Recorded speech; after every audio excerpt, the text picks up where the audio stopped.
Assalamualaikum warahmatullahi wabarakatuh, Sobat Lentera.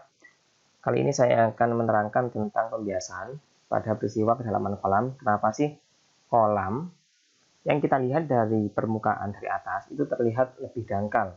Kenapa itu bisa terjadi?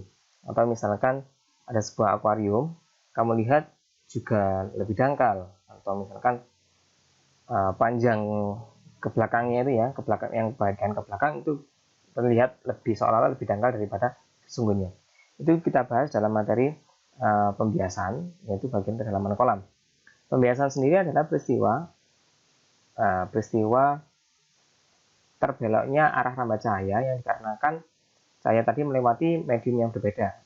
Ini peristiwa ya, membelokan arah rambat cahaya dikarenakan melewati medium yang berbeda.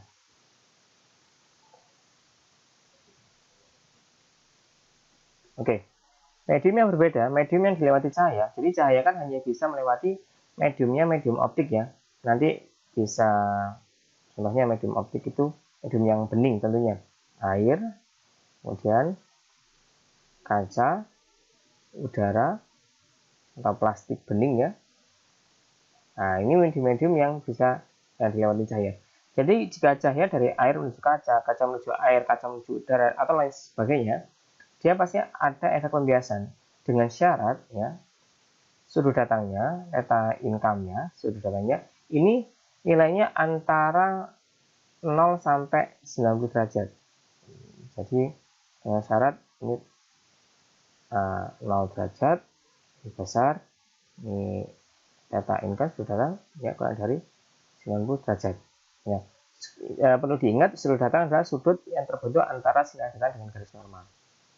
Pertama peristiwa yang terjadi ya, jika cahaya dari medium yang renggang ya, menuju medium yang rapat. Ya, medium renggang ini biasanya memiliki indeks bias yang kecil dan medium rapat memiliki indeks bias yang lebih besar. Kita anggap ini misalkan ini N1, ini lebih kecil daripada N2. Jadi skemanya seperti ini. Ya. Nah, ini ada garis normal. Ini mediumnya ya. Ini yang N1 di sini. Ini N2. Katakanlah N1 di sini udara dan di sini air. Ya. Ini garis normal. Garis normal selalu tegak lurus dengan bidang batasnya di sini. Ini garis normalnya. Kemudian jika ada cahaya datang, ya, kita pakai warna lain aja biru. Datang seperti ini. Ya. Kan seharusnya kan dia tetap pengennya lurus saja. Nah, karena melewati beda medium, dia terbias. Kalau dari renggang menuju rapat, dia akan mendekati garis normal. Ini garis normal, dia akan terbelok ke sana. Ini yang terjadi. Ya, oke. Dengan ini sudut datang theta i, ya. Ini sudut bias theta r. Soalnya pembiasan dalam bahasa Inggris kita sebut refraksi. Ya, jika N1 kurang dari N2, ya, dari renggang menuju rapat, maka yang terjadi theta 1 ini lebih besar daripada theta 2. Itu yang pertama. Berikutnya jika cahaya dari medium yang rapat menuju yang renggang, kebalikannya. Yang kedua, ya, jika cahaya dari medium rapat menuju medium renggang, atau N1 ini lebih besar daripada N2, ini kebalikannya. Ya. Nah, contohnya dari ini baliknya, ini dari air menuju udara. Oke, N1-nya di bawah, N2-nya di atas. Kita gambar dulu, ada garis normal di sini, cahaya di sini. Ya. Dia maunya lurus, dia dibelokkan. Kalau tadi mendekati garis normal, dia menjauhi garis normal, dia ke sana. Ya. Dengan ini ya, theta i, ini juga theta r. Nah, dari sini kita dapat theta i ini lebih kecil daripada theta r. Oke, dari sini cukup jelas ya. Ini aturan utama dalam peristiwa pembiasaan. Jadi pembelokan tadi karena dia melewati beda medium. Tapi kalau dia datangnya ya, tadi kan syaratnya sudutnya di atas ini, sudutnya harus antara 0 sampai 90. Karena sudut datang ini dilihatnya dari garis normal. Jadi kalau cahaya datangnya langsung ke lurus, misalkan gini. Kan ini ada ini air di sini ya, air. Cahaya datangnya dari atas langsung nih, tembakan.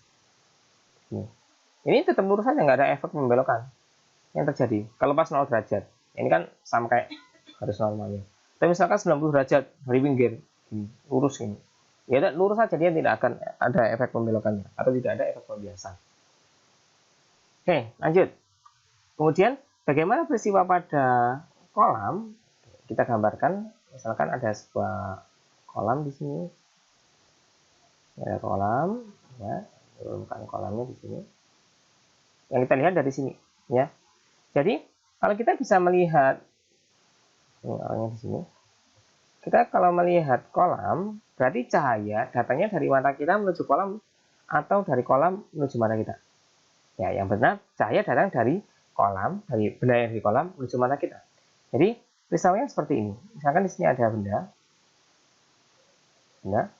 dia akan ke atas, ya, kemudian di sini ada garis normal, dia maunya terus ke sana terus, nah, terus dibiaskan menjadi garis normal di sini.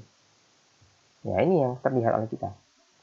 Nah, yang terlihat oleh kita ini bukannya di sini kan terbias, kita tetap lihatnya lurus terus di sini.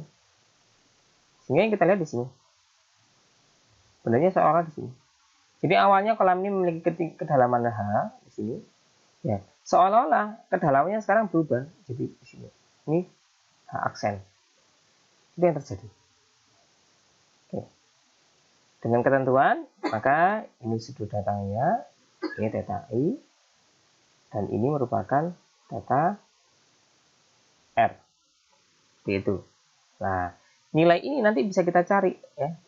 Berapa kedalamannya? Kita hitung dengan menggunakan rumus trigonometri. Jadi harus mengetahui rumus trigonometri.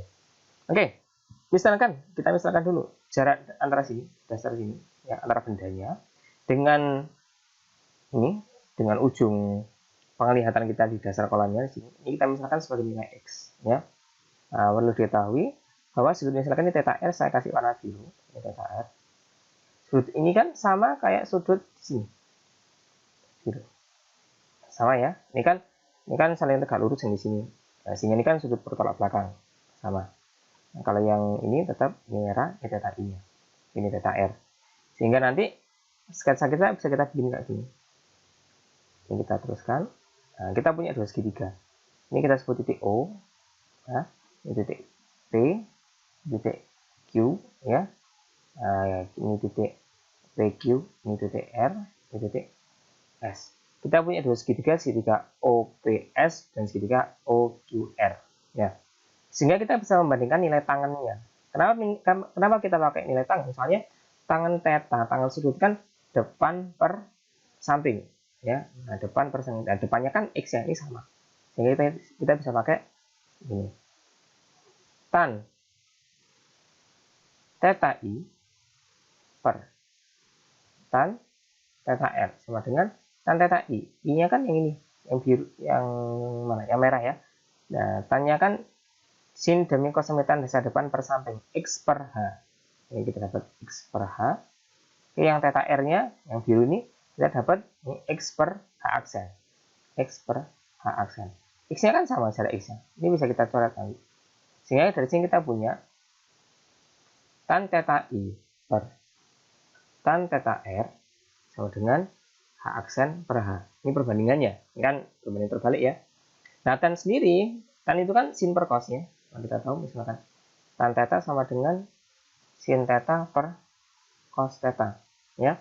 Sehingga tan theta i sama dengan sin theta i per cos theta i per sin theta r per cos theta r sama dengan h aksen per h.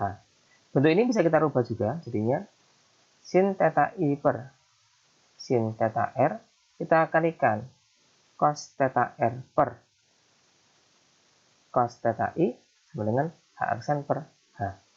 Nah, sin theta i per sin theta i per sin theta r ini kan ada di hukum Snellius ya, kan hukum Snellius Oke, sin I, NI sama dengan sin theta I sama dengan NR sin theta R ya.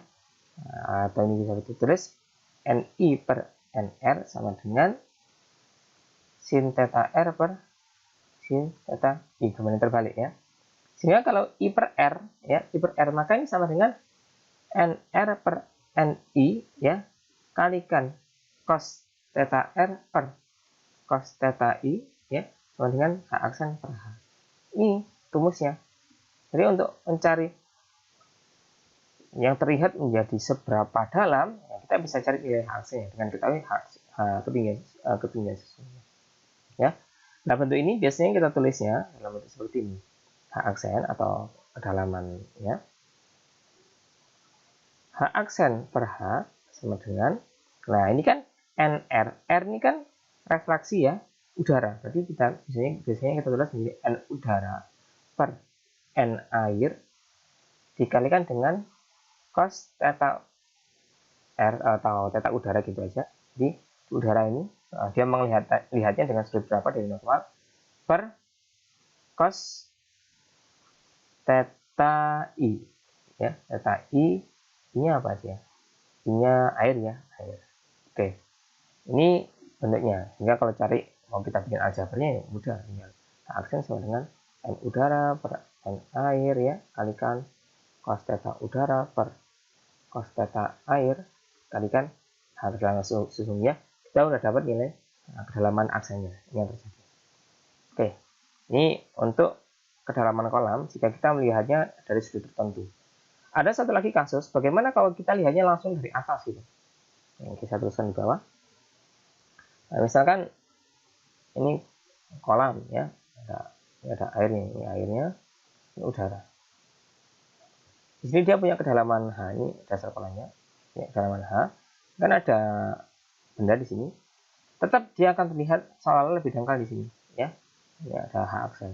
Silakan kita lihat dari atas ini, ya. Mata kita di sini, lihat dari sini, ya. Ya sama caranya pakai rumus yang tadi, yaitu H aksen per H sama dengan N udara per N air kalikan cos theta udara per cos theta air. Cuma karena lihatnya dari atas langsung, ini kan berarti kan sudutnya ya. Oke. Cahaya kan datangnya dari bawah ke atas ini. Ada tambah cahaya. Ya, sudut datang cahaya ini 90 derajat. Nah, sudut biasnya juga tetap 90 derajat. Sehingga tidak terbias sama sekali. Nah, untuk nilai cos 90 derajat ini kan sama dengan 1. Sehingga rumusnya jadinya H aksen per H sama dengan N udara per N air. Nah, ini aja yang kita pakai. Berikutnya contoh soal. Kita bikin soal. Jadi soal yang nanti yang ini, yang dengan sudut tertentu, soal pertama, dengan yang langsung tanpa sudut ya, langsung dari atas, langsung, ini soal kedua. Contoh nomor 1. Ada sebuah kolam dengan kedalaman katakanlah 4 meter. Kemudian di atasnya ini ada seorang anak yang melihat dengan sudut datang ini 30 derajat ya, benda-benda yang ada di dasar kolam seperti ini. Nanti bendanya akan terlihat seolah-olah dia ada di atas ya, dengan ketinggian H aksen. Nah, rumusnya udah jelas ya. Untuk N air ini kan 4/3, untuk N udara ini kan nilainya 1. Rumusnya kan tadi gini, H aksen sama dengan N udara per N air kalikan cos theta udara per cos theta air kalikan H. Oke, untuk menentukan N udara ada N air, ada cos theta udara, ada tinggal cos theta airnya.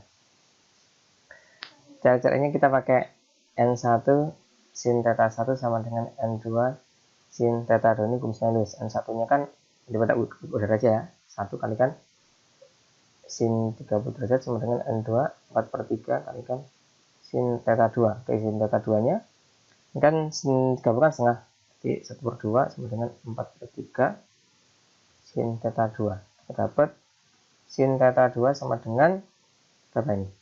3/8. Sehingga kita bisa gambar sketsanya kalau seperti ini. Nah, sin itu kan demi, depan per miring. Depannya 3, berikutnya 8, sehingga kita bisa cari sisi ininya. Berarti di sini data 2-nya ya, ini. Sehingga untuk cari tinggi ini, berarti tinggal akar 8 kuadrat kita kurangin 3 kuadrat ya. Akar 64 kita kurangi 9 sama dengan akar 55. Oke. Ini akar 55. Sehingga kita dapat cos-nya ya. Cos theta 2 sama dengan, atau tes air ya. Cos theta air, cos samping miring, sampingnya akar 55 per 8. Nah, kita masukkan di sini. N udara 1, N air 4/3 dikalikan cos theta udara tadi cos 30. Cos 30 kan nilainya setengah akar 3 per, ini ada akar 55 8, kalikan hanya 4 meter. Oke. Hasilnya 2,8025 terus ya, meter ya. Oke, kita lihat lebih dangkal dengan kedalaman 2,8 meter. Kemudian contoh berikutnya untuk nomor 2. Contoh nomor 2, ini misalkan ada seekor burung di sini ya, burung. Kita melihat ikan mangsanya di sini.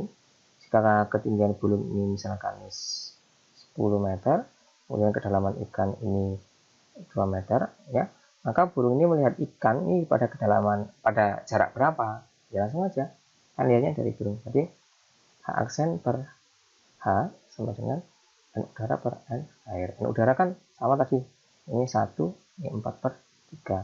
Maka H aksen sama dengan N udara, nilainya 1 per 4/3, kita kalikan N airnya 2. Jadi H aksen sama dengan 3 per 4, kita kalikan 2. Ini kira-kira 2 sama dengan 1,5 meter.